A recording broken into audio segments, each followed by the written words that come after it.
अस्सलाम वालेकुम फ्रेंड्स, आप देख रहे हैं टैक्स दोस्ती रिपोर्टिंग वीडियोस और वेलकम टू टैक्स दोस्ती।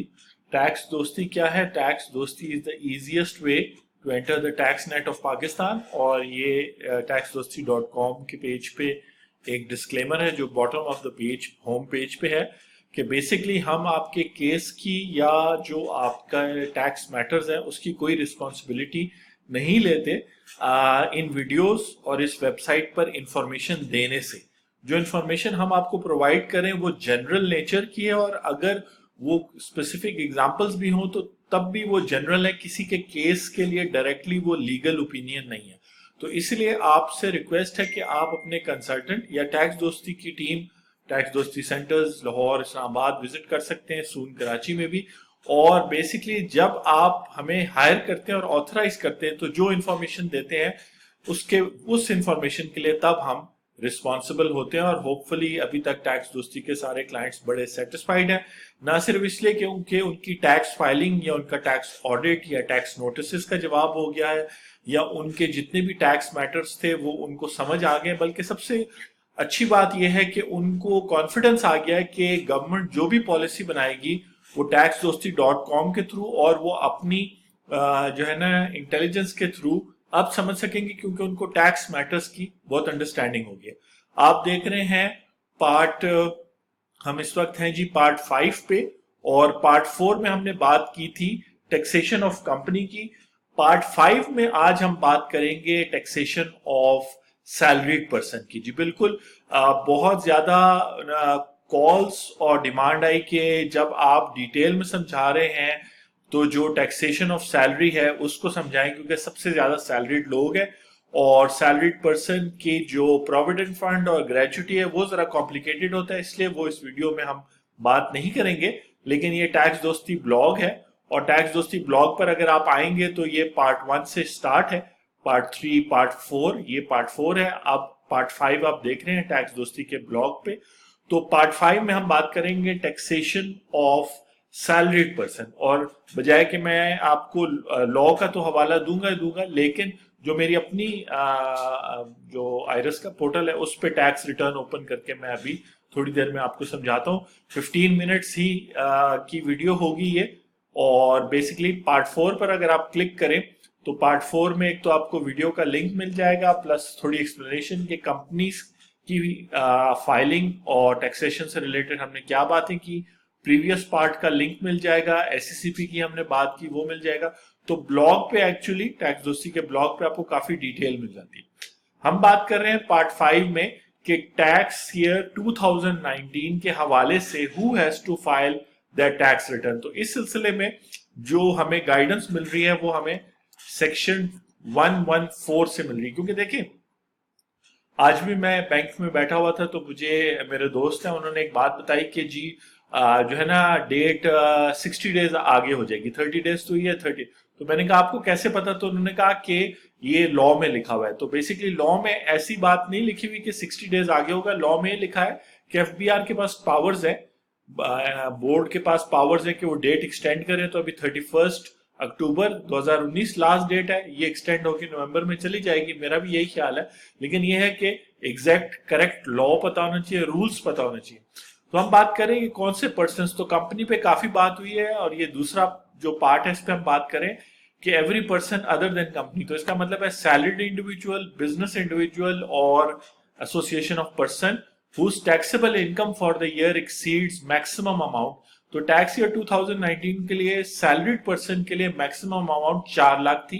यानी अगर आप 35,000 महीने का कमा रहे हैं तो ना तो आपका एम्प्लॉयर आपसे टैक्स डिडक्ट करेगा और ना ही आपको साल के बाद जून 2019 के बाद टैक्स रिटर्न फाइल करनी।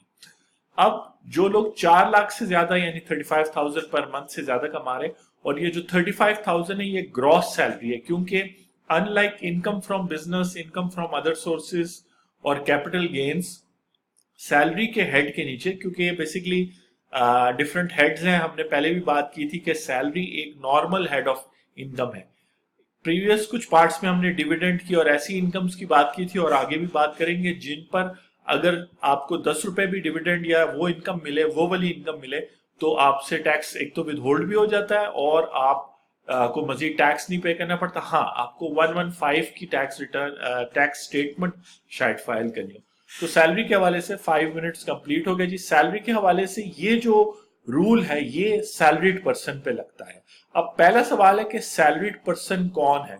तो बेसिकली जो, अगर हम चले जाए फर्स्ट शेड्यूल में जहाँ पे रेट्स वगैरह दिए हुए हैं सारे, तो उसमें बताया गया है कि आपके जो रेट्स हैं वो सैलरीड पर्सन के सेपरेट हैं और बिजनेस इंडिविजुअल और एओपी के सेपरेट है। स्क्रोलिंग के लिए माजरत, लेकिन ये है कि मेरा ख्याल जल्दी आ जाएंगे। तो फर्स्ट शेड्यूल के अंदर टैक्स रेट्स दिए हुए हैं और उन टैक्स रेट्स को देखने से आपको आइडिया हो जाता है कि आपका सैलरीड पर्सन है। सैलरीड पर्सन बेसिकली वो पर्सन है जिसकी जो टैक्स लॉ काफी जो है ना डिटेल्ड हो गया इस वजह से, और अब हम सेकंड शेड्यूल पर आ गए।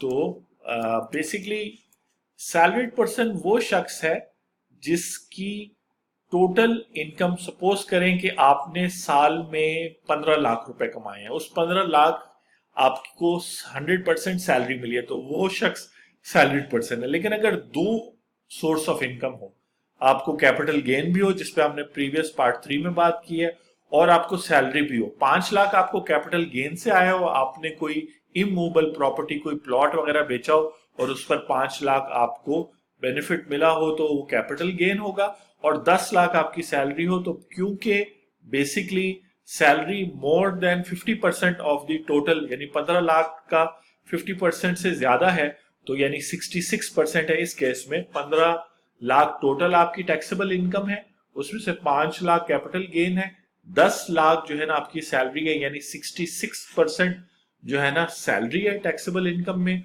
और 33% जो है आपकी कैपिटल गेन है। तो इस लिहाज से आप जो है ना सैलरीड पर्सन होंगे। तो टैक्स ईयर 2019 में ये शख्स सैलरीड पर्सन कहलाएगा और वो इस तरीके से डिक्लेरेशन में जाएगा, और डिक्लेरेशन में जाके वो ये वाली टैक्स ईयर 2019 के लिए salary more than 50% and other sources वाले को क्लिक करेगा। मैं ऑलरेडी क्लिक कर चुका था। तो ये रिटर्न ओपन होगी। ये रिटर्न जब ओपन होगी तो जो है, अब वो मुझे एडिट नहीं करने दे रहा, तो इसको रिस्टार्ट करते हैं। देखें जी, आइरस काम करना छोड़ दिया उसने। दोबारा क्लिक करते हैं। हाँ जी, अब करेगा एडिट। ये सॉफ्टवेयर ग्लिचेस आते हैं और ये अब सैलरी का हेड खुल गया। तो मैं रिपीट करता हूं, आप पार्ट 5 देख रहे हैं, who has to file the tax return in tax year 2019, और हम बात करें टैक्सेशन ऑफ सैलरीड पर्सन, जो बहुत ज्यादा डिमांड आई है यूट्यूब पे भी, फोन कॉल्स पे भी।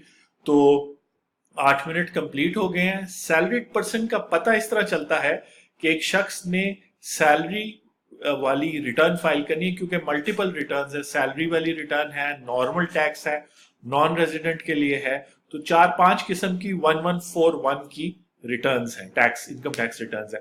तो अगर आपकी टैक्स ईयर 2019 में मोर देन 50% आपकी टैक्सेबल इनकम हो, मोर देन 50 यानी 100% हो, 70% हो, 50% हो, तो वो जो है ना सैलरीड पर्सन कहलाएगा। और ये कहाँ पे लिखा हुआ है? ये यहाँ पे जो आपका रेट्स दिए हुए हैं, जिस तरह ये रेट्स आप देख रहे हैं, तो इस रेट्स में मेंशन्ड है कि मोर देन। अब टैक्स ईयर 2020 के लिए ये परसेंटेज 75% पे जा चुकी है, तो उस पर इंशाल्लाह अगले साल बात करेंगे जब टैक्स ईयर 2020 की रिटर्न फाइल करे होंगे। यानी जिस शख्स की टैक्सेबल इनकम में 75%, जिस तरह मैंने अभी प्रीवियस एग्जांपल दी उसमें 66% जो आपकी सैलरी थी और बाकी आपका कैपिटल गेन था, अब 75% है, तो इसका मतलब है फिर वो शख्स सैलरीड पर्सन नहीं कंसिडर होगा। अब सैलरीड पर्सन के रेट्स क्या हैं? तो सैलरीड पर्सन के ये रेट्स हैं टैक्स ईयर 2019 के लिए कि अगर 4 लाख तक है तो आपको 0% टैक्स देना है, ना टैक्स रिटर्न फाइल करनी है, ना आप एम्प्लॉयर टैक्स डिडक्ट करेगा आपकी सैलरी से, ना आपने आफ्टर जून 30 2019 टैक्स पे देना है। अगर 4 लाख से 8 लाख के दरमियान है, या 8 लाख भी एग्जैक्टली आपकी सैलरी है, तो आप सिर्फ 1000 जो है ना पे करेंगे। ये पिछले 72 इयर्स में सबसे लोएस्ट टैक्स रेट्स हैं, और ये टैक्स ईयर 2020 में चेंज हो गया, और उससे पहले भी डिफरेंट थे।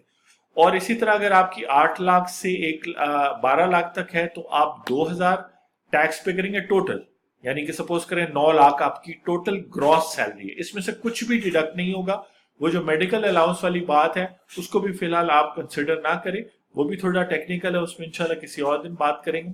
और फिर जब 12 लाख से ऊपर जाएगा तो 5% of the amount exceeding 12 lakhs, यानी कि 2000 तो होगा ही होगा, उसके बाद ये अमाउंट इस पे लगाएंगे। ठीक है जी।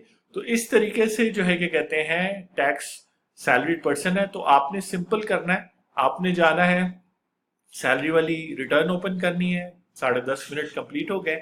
सैलरी जो है क्या कहते हैं का हेड खोलना है, अपनी ग्रॉस सैलरी जो है इंक्लूडिंग एरियर्स, क्योंकि एक बात याद रखिए कि जो सैलरी होती है वो कैश बेसिस पर टैक्स होती है। हो सकता है आप अपने पास अक्रूवल या किसी और अकाउंटिंग सिस्टम के तहत अपनी सैलरी बुक करते हो या नोट करते हो, लेकिन टैक्स रिटर्न में अगर आपको एक साल कोई सैलरी नहीं मिली लेकिन आपकी वो रिसीवेबल है गवर्नमेंट डिपार्टमेंट से या प्राइवेट इदारे से, तो आप उस साल नील रिटर्न फाइल करेंगे। और अगर आपको अगले साल पिछले साल की भी सैलरी मिल जाती है और उस साल की भी कैश में मिल जाती है, यानी बैंक में ट्रांसफर हो जाती है, तो फिर जो है वो दोनों मिला के होगी। उसमें कुछ रिलीफ है जिस पे हम किसी और दिन बात करेंगे या आप हमारी कंसल्टिंग ले सकते हैं।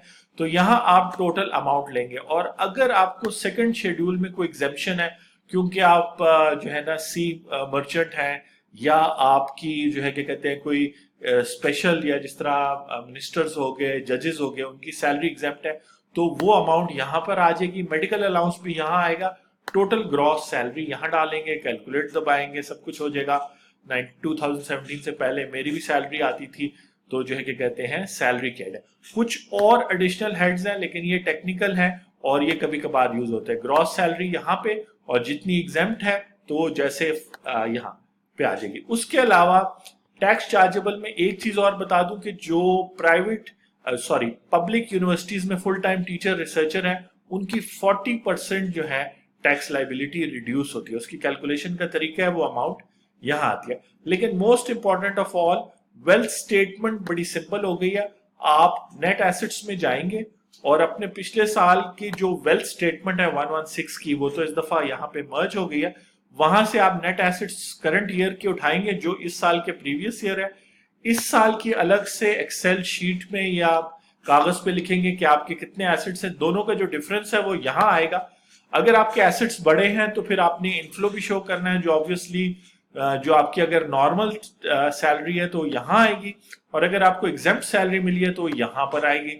उसके अलावा कोई गिफ्ट या लोन आपने लिया है, या आपको बैंक पे कोई प्रॉफिट मिला है, ज्वेलरी बेची है, या प्रॉपर्टी पे कोई कैपिटल गेन हुआ है, तो वो यहाँ आएगा। तो ये सारे इनफ्लोज होंगे इस इंक्रीज इन नेट एसेट्स को एक्सप्लेन करने के लिए। और ऑब्वियसली आपने एक्सपेंसेस भी किए हैं तो वो यहाँ आएंगे, उसके 4-5 हेड्स है, बिजली वगैरह यहाँ आ गया, उसके अलावा अदर हाउस होल्ड खर्चे यहाँ आ गए, आपके फॉरेन ट्रेवल्स वगैरह, और कोई और अगर हो तो इधर।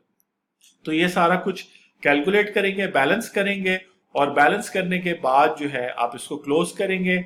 आपकी सैलरी का एंट्री हो गई। और एक और चीज के वो जो टैक्स आपसे कटा है एम्प्लॉयर ने, वो यहाँ कैटेगरी वाइज आप एंटर करेंगे। अगर आप प्राइवेट सेक्टर में काम करते हैं तो कॉर्पोरेट सेक्टर वाला लगेगा, अगर प्रोविंशियल गवर्नमेंट के हैं तो वो यहाँ लगेगा, फेडरल गवर्नमेंट के एम्प्लॉय हैं तो यहाँ होगा, और अगर एओपी और इंडिविजुअल या किसी प्राइवेट इदारे में है लेकिन वो इंडिविजुअल या एओपी है तो यहाँ पे आएगा।